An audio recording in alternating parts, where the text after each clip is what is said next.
Cameraman বাবি বানাইছে। আসসালামু আলাইকুম, সবাই কেমন আছেন? আশা করি ভালো আছেন। আমি কিন্তু হলুদ সাংবাদিক মিরাজ আবার আপনাদের মাঝে চলেছি।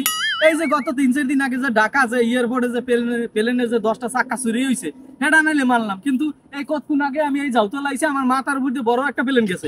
এই প্লেনের চাক্কাটা কেডা চুরি হলে?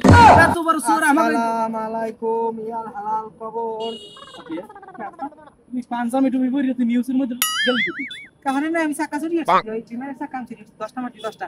আরে সুবহানাল্লাহ, খাইছ এই বিমানের চাক্কা তুই চুরি করছিস? কাই আন হেলিকপ্টার নামাজ পড়ি আমি পাপে সবে কাটাকাটি করব, আমি তো বেশি পেট সময় মরছি দি। আমি আরো নিউজ করতেছি বেটা। এই তুই চোরে জানলে তো আমাকে চাকরি দেখবে না বেটা। এই ক্যামেরাম্যান কাটি দিও কি করে?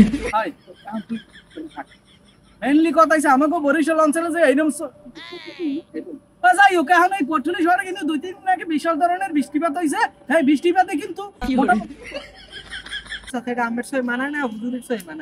এই যে এত পরিমাণ বৃষ্টিপাত হয়েছে, বৃষ্টিপাতে পটুয়াখালী বিভিন্ন অলি পুরো তলাই গেছে। আমার জায়গাটা ঠিক আছে, আমি রোদে কোনে সরাইতে নি এখন সুপারের কাম। এই আনাটা কথা কত নিউজের মধ্যে, নিউজের মান সম্মান থাকবে, এটা নিউজ তাই নাকি? হ্যাঁ, একটু কাটি দিই। এই যে মানে অলিতে গলিতে যে ধরনের আর কি বৃষ্টিপাত হয়েছে, কথা কইতে গেলে তো তোর কোমরমান হইবে মনে করো। এই পর্যন্ত পানি আছে, খোলা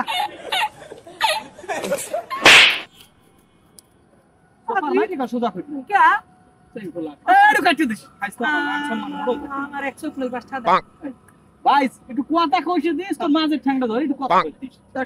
কথা হইলে ভালো মতো খারাপ নাই লাঠি, কিন্তু নেটওয়ার্ক তো বাইরে লাগে। কথা কিন্তু কেন কাম করতে আসো? আরে দাঁড়াও, শাবাশ বেটা। এই এখানে কি পিটির মধ্যে আইছে যে আরামে দাঁড়াই? আমি তো আমি খারাপ কইছেন। এই আনাটা ভিডিও যে সব কাটতে দিই। মেইনলি কথায় আমি আসি, মূল কথা হইলে যে এই পটুয়াখালীতে যে অলিগলি তলাই গেছে, এখন আমি মানবতার ভেরিওলাদের চাই। কারণ মানবতার ভেরিওলার যদি না থাকে কিন্তু অনেকেই না খাই দিয়েছে, মানে আমিও কিন্তু ধরে খাইতে পারি না, খাই রইছি। আখি ওস্তাদ দান করা যা লাগা আমার কি ভাবি বানাইছে, চলে দি তেল দেন না ইয়া দি বুঝাইতে ফারছে। সাবাস। এই সোপ্রাম বানাইছে কথা কইছিস, আনাটা কথা কবি। ক্যামেরাম্যান একটু সাইডে দিও, ভাবি বানাইছে ওস্তাদের।